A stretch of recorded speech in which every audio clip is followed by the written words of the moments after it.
Всем привет, меня зовут Всеволод, и сегодня мы с вами продолжим заполнять наше подземелье. До этого мы уже сделали обычные тайлы и хорошие двери. Теперь настало время для долгожданных колонн, и не только, но обо всем по порядку. Элемент первый – колонны. Для создания колонн нам, как всегда, потребуется картон. И картон потоньше. Здесь использую картон из-под коробки от Новой почты и тонкий картон из-под овсяных хлопьев. Как я говорил вам ранее, это очень дешевый материал, который вам даже не нужно покупать. Мы вырезаем базовые формы. Как и в случае с дверьми, в ссылке в описании под видео я приложу лекало. Там будут указаны все размеры и детали колонны. Наша колонна будет состоять из 4 основных частей. Это основная часть, пояс колонны, крышка и дно, и барельефы для украшения и устойчивости. Я хотел, чтобы колонны занимали ровно 1 дюйм в диаметре, то есть одну игровую клетку, поэтому грань основной части я решил сделать 2 см. Как только мы вырезали все элементы, мы переходим к сбору. Для этого нам понадобится горячий клей. Кстати, при использовании горячего клея бывает, что излишки клея падают на бумагу и застывают. Не выбрасывайте их. Собирайте их с бумаги и сохраните. Потом я покажу вам чудную вещь, которую из них можно сделать. А теперь переходим к сбору колонны. Здесь все очень просто. При помощи горячего клея склеивайте основу, после опоясывайте ее и по центру каждой грани на поясе клеите барельеф. При работе с горячим клеем плотно придавливайте составные части, если у вас есть такая возможность, чтобы клей равномерно распределился. Так прочность вашего соединения будет на порядке лучше.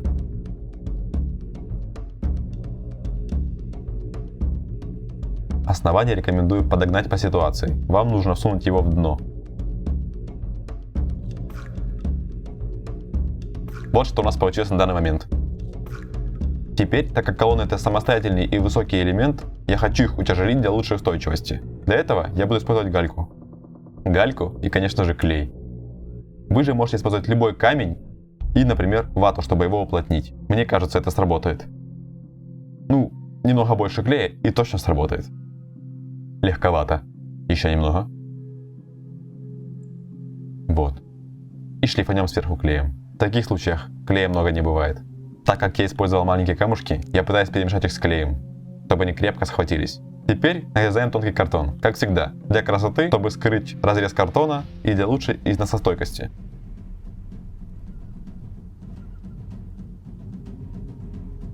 Для тонкого картона я также использую горячий клей, и вам рекомендую.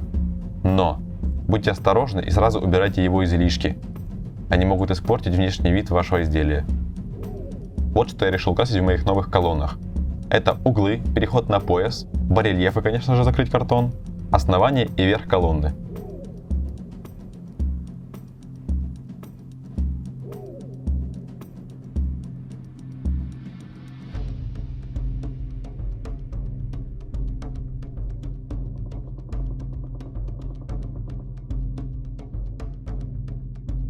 Далее, чтобы скрыть неаккуратную работу на углах наверху и на поясе, я решил также приделать уголки из тонкого картона. Это очень простая конструкция, зато эффект великолепный. Режем квадрат, вырезаем четверть и клеим его в уголок. Все. На пояс я вообще просто наклеил мятый кусок картона. Надеюсь, это сработает. Теперь красим. В принципе, вы уже ознакомились с гаммой моего подземелья. Быстренько грунтуем колонны черным акрилом. Хорошенько проходимся сухой кистью с серым цветом. Если кто не знает, что такое сухая кисть, посмотрите первое видео на канале. Там я подробно объясняю, что это за техника. Далее, как и в случае с дверьми, я беру медь и закрашиваю все металлические части. В данном случае это весь тонкий картон. По тем же заповедям, золотом я прохожусь сухой кистью по металлу. И теперь вторая базовая техника для покраски – это проливка. О проливке я подробно рассказывал в предыдущем видео про врата. Не забывайте держать при себе сухую кисть и полотенце, для того, чтобы убирать лишнюю краску.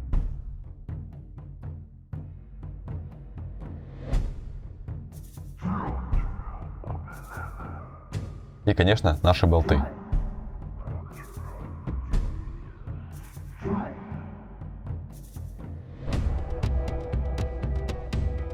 Второй элемент любого подземелья – алтарь.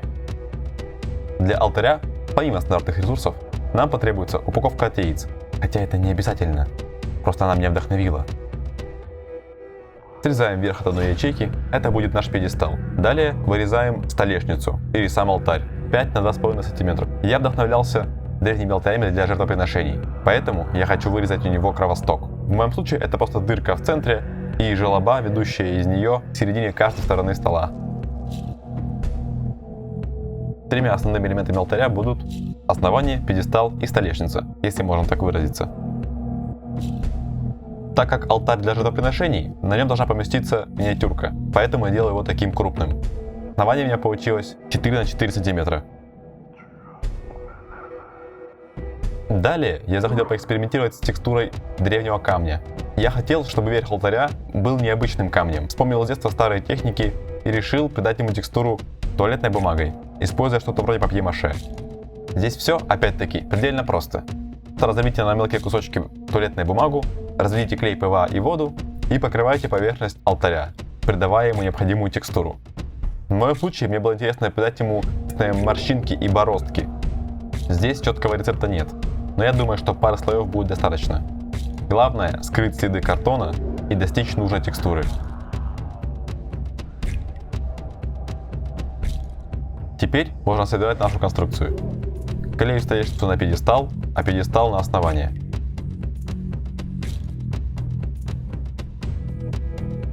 Но перед этим основание нужно укрепить. Делаю это при помощи горячего клея и тонкого картона.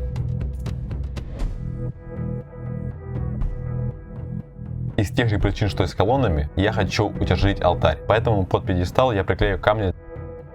Также я за компанию наклеил камни и вокруг. Я верю, что так сиденье будет крепче, а алтарь будет выглядеть более необычно.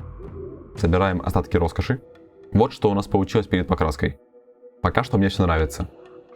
Попробуем это покрасить. Как всегда, грунтуем черным. Далее мне нужно было слегка покрасить его серым. Но, к несчастью, я все испортил и залил алтарь краской. Поэтому я покрасил его весь. Надеюсь, я исправлю этой проливкой. Сделал уже знакомую нам темно-синюю проливку и буквально залил ею алтарь, желая компенсировать естественные тени и вернуть ему мрачный вид.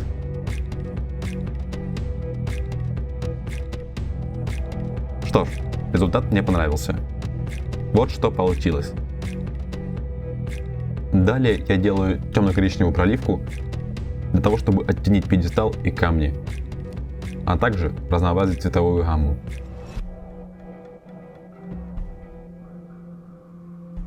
Белая или светло-светло-серая сухая кисть. Аккуратно. Не переборщите.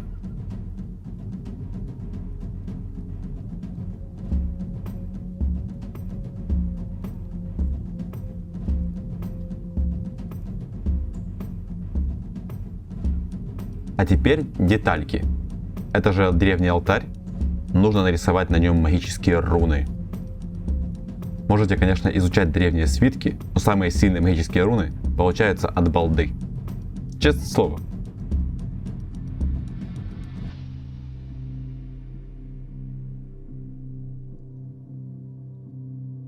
Ну и, конечно, когда ты увлекся, как не нарисовать каракули наверху.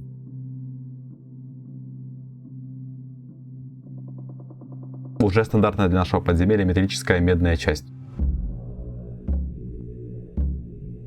Последним штрихом я разбавил красный цвет и решил сделать следы крови, которые впитались в камень за множество лет использования этого алтаря. Не могу сказать, что получилось идеально.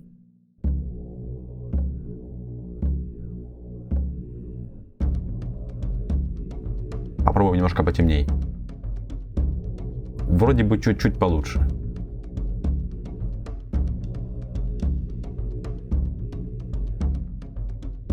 Добавим немного на сам алтарь. Вечно неаккуратные культисты все расплескают. Ой, чуть не забыл про болты. Элемент номер 3. Завалы. Подземелья очень опасные и часто заброшенные места. Обвалы могут быть хорошим укрытием, а могут внезапной смертью. Для завалов я взял толстый картон для основания, всякий деревянный мусор, кусок древесной коры, пенопласт и гальку. Первым делом прикидываем основание и форму завалов, которые нам потребуются. Здесь нет никаких советов, просто подбирайте ее под свои нужды.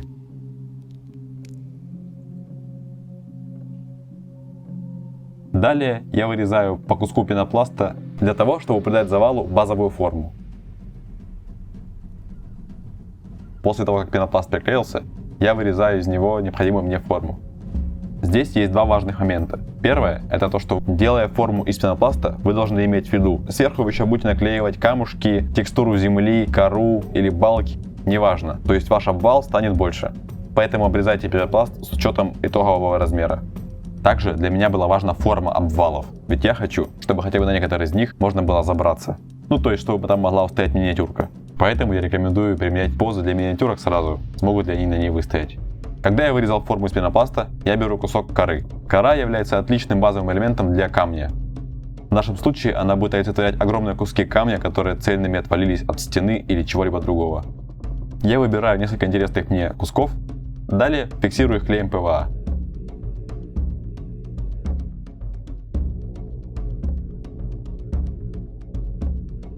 Как я уже говорил, я люблю универсальность тайлов, поэтому в своих завалах я хотел вырезать ниши, которые можно было бы оттуда доставать, как места для засады или, например, как тайные проходы внутри. Проверяем, помещается ли миниатюрка. И вторая попытка. Далее мы привносим в наш завал деревянные элементы. Попросту говоря, я взял спички, зубочистки, шашлычные палочки и деревянные шпатели и буду втыкать их в завалы. По моей задумке, они будут олицетворять деревянные элементы конструкции, которая разрушилась, балки, доски и тому подобное. Вообще, как вы уже догадались, для завалов можно использовать любой мусор, в принципе, потому что завал это в принципе строительный мусор. Следующим элементом покрытия будет мелкая галька. 4 основных элемента, составляющих внешний вид завала, это крупные камни в виде коры, мелкие камушки, балки и другой деревянный мусор и просто земля. Просто наносим клей на те места, где мы хотим, чтобы были камни, и высыпаем их. Также именно камнями я хочу перекрыть срез картона основания. Готово. Теперь нужно покрыть оставшиеся участки текстурой земли. Для этого подойдет что угодно. Я использую смесь круп. Обычно манки и кукурузной крупы. А реальная земля и песок подходят не хуже. Также наносим клей ПВА на свободные места и просто высыпаем землю.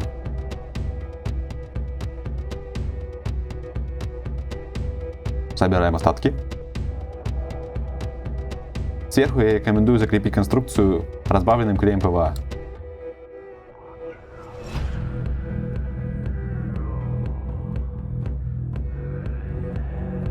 После высыхания не забываем убрать лишнее. Как обычно, грунтуем черным акрилом.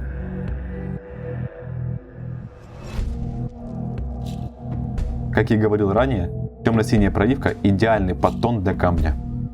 На завалы я добавляю ее не стесняясь. Вам рекомендую делать то же самое, но избегайте того, чтобы она была везде. Я не хочу, чтобы она покрывала текстуру полностью, но крупные камни обязательно.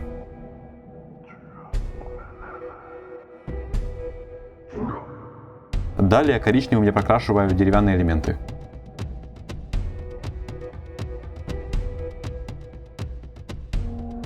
Чтобы не париться, я добавил коричневую в текущую проливку и использую ее для того, чтобы придать базовый тон земле. То есть получается просто в тех местах, где нет синей проливки.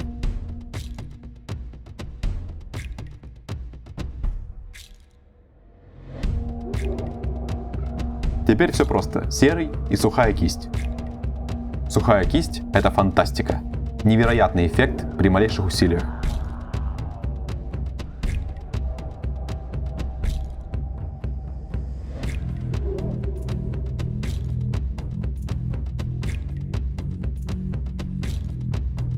Чтобы выделить особо яркие места, проходимся сухой кистью чисто белого цвета. Но только, чтобы подчеркнуть важные грани, потому что с ней легко переборщить.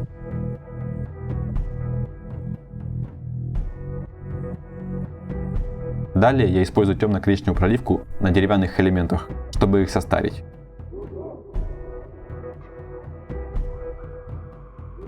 На этом вы можете остановиться. Если постараться, у вас получатся хорошие скалы, как, например, вот эти. Но я решил продолжить и использовать зеленую проливку. В старых подземельях завалы должны быть полны всякими мхами и прочей флорой. Я использую ее только в тех местах, куда, скорее всего, не попал бы никакой свет и где, скорее всего, рос бы мох. Также, на мой взгляд, это хорошо разбавит цветовую гамму. Спасибо за просмотр этого видео. Если тебе понравилось, жми лайк. Обязательно напиши в комментариях о том, как тебе эти элементы подземелья и какие бы ты еще хотел увидеть у себя на игровом столе. Подписывайся! Ведь теперь, когда наше подземелье заполнено, настало время его населить. А это значит, что в следующем видео мы сделаем миниатюрку. Но это не точно. Ну чё, давай по одному.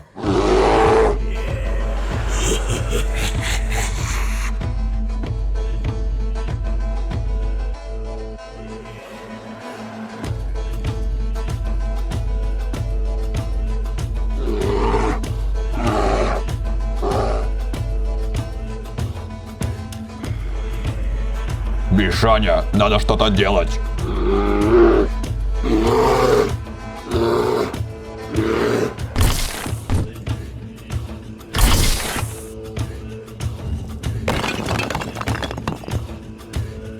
Передавай привет моей бабке. Ты чуть меня не задел, Мишаня. Ну чё, восьмипалый, может договоримся? Мишаня, это чё, он твою мать обозвал? Да чё ты орёшь?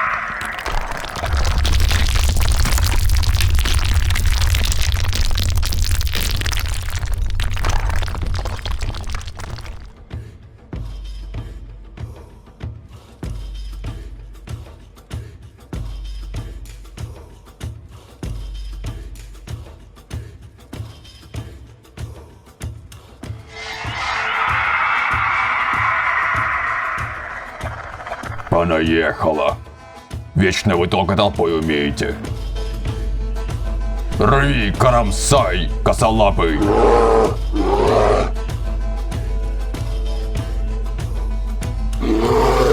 Держи.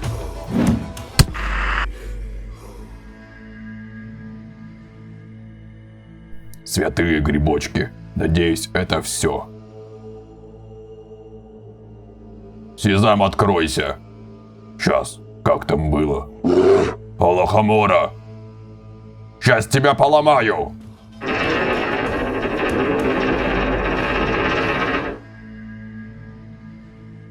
Ну, наконец-то! Я думал, ваши кости уже обглодали костяные орлы. Да закройся уже! Освободите меня скорей! Сейчас освободим.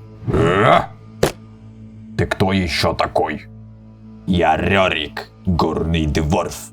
Мужики, а как вы одолели того невероятно сильного некроманта? Чего? Кого?